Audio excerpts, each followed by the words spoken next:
disciplinas espirituais. O que são, quantas são e assim por diante. Quantas são, complicou. Quantas são? Quantas são?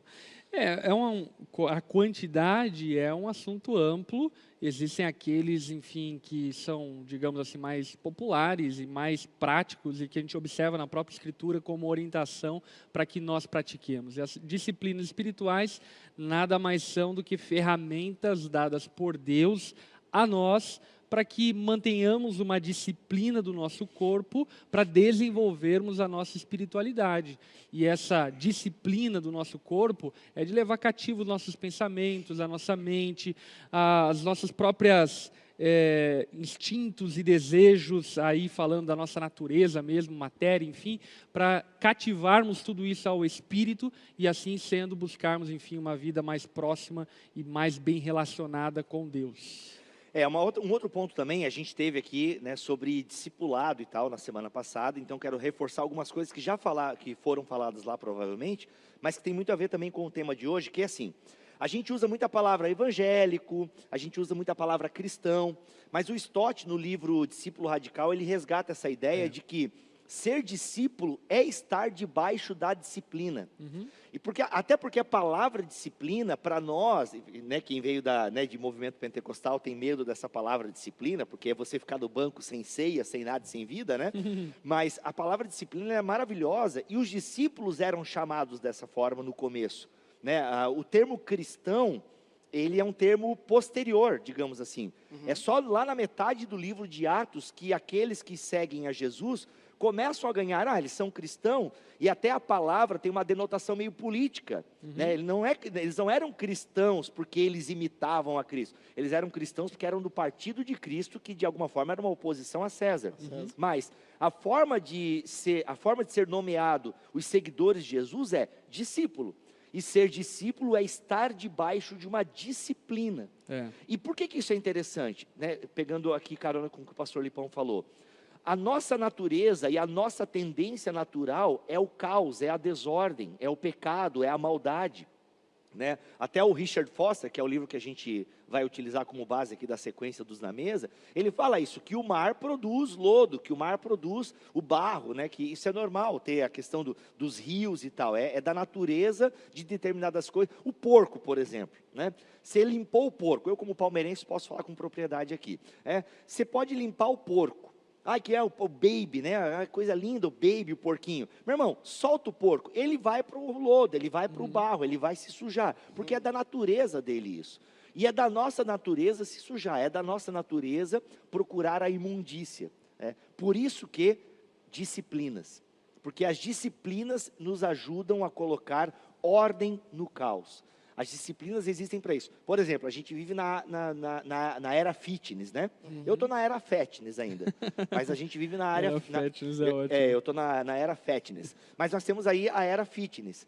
Cara, você acompanha essa galera aí, galera extremamente dedicada, acorda cedo, vai malhar e tal. Mano, né? E aí você vê o cara botando foto, né? Mostrando o muque, mostrando o abdômen, né? E tal. Então assim, como é que o cara chegou naquele corpo? Como é que a mulher chegou naquele corpo? Mano, com extrema disciplina. Na verdade, qualquer disciplina, que a gente está falando de disciplinas espirituais, mas qualquer disciplina, ela vem com essa ideia de nos tirar do conforto, do normal. É mais natural a gente ficar aqui, comendo, se esbaldando, porque ir para a academia, né? Você ter essa disciplina de comer bem, de tomar... Eu não gosto de tomar água, gente. Eu tenho um problema com água. Inclusive, eu tomo a tua água aqui na ele mesa. toma minha água toda vez. Eu tenho problema, porque eu tenho enjoo com água. Eu tomo, sei lá, eu devo ter problemas. Mas, então, assim, eu me disciplino, eu tenho que tomar água. Então, a palavra disciplina, e eu sou uma pessoa indisciplinada naturalmente, então, assim, eu perco, por exemplo, muitas dessas coisas.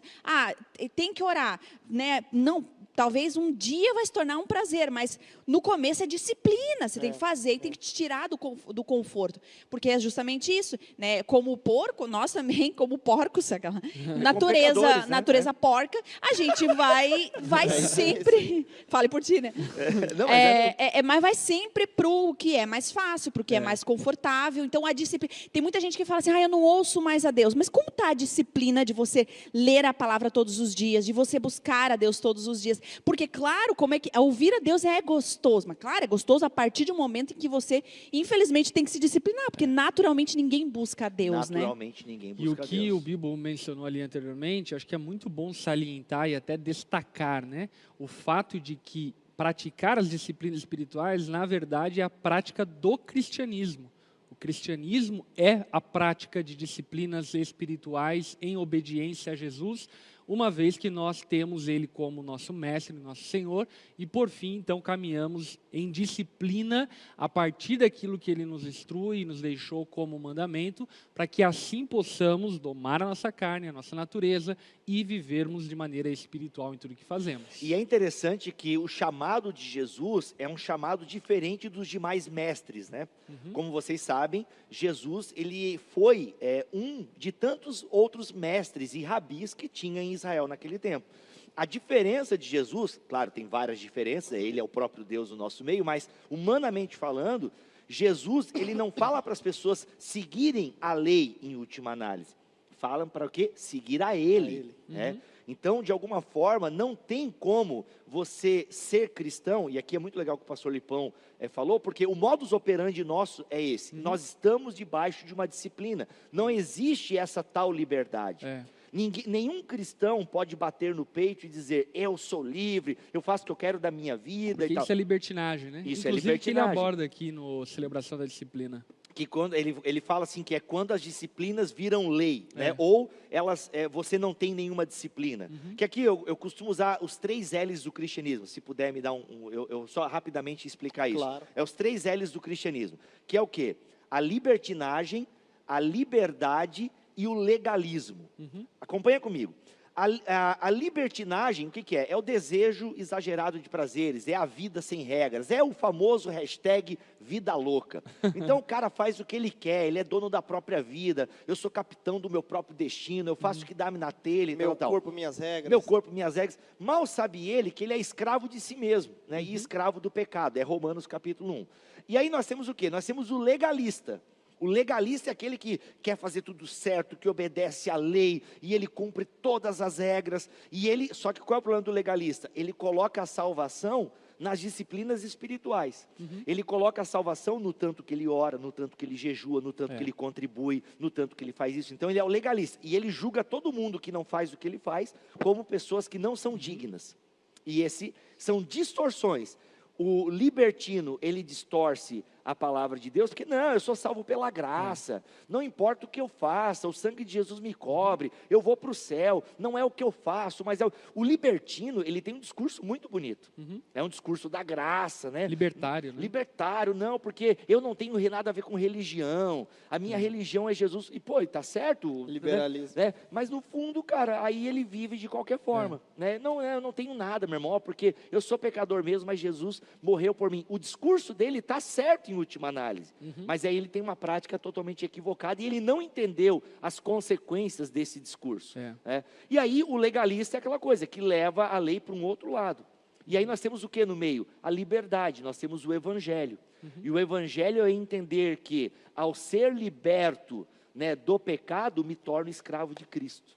Isso é incrível, cara, porque, inclusive, eu diria que aquele que vive essa liberdade, na verdade, se agarrou na graça de Deus de fato.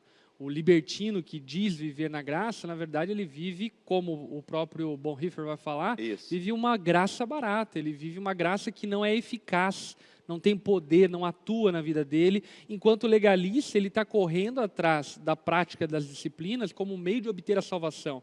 E acho que isso é um ponto importante. As disciplinas espirituais não são um meio salvífico. não são formas como nós podemos obter ou não obter salvação. As disciplinas espirituais, na verdade, elas contemplam a vida daquele que ama ao Senhor e por amar ao Senhor quer viver ainda mais dessa graça que foi derramada sobre a vida dele. Portanto, a disciplina espiritual não tem a ver diretamente com a salvação, a não ser como resultado da salvação, Uma evidência, mas não né? como uma atuação para a salvação.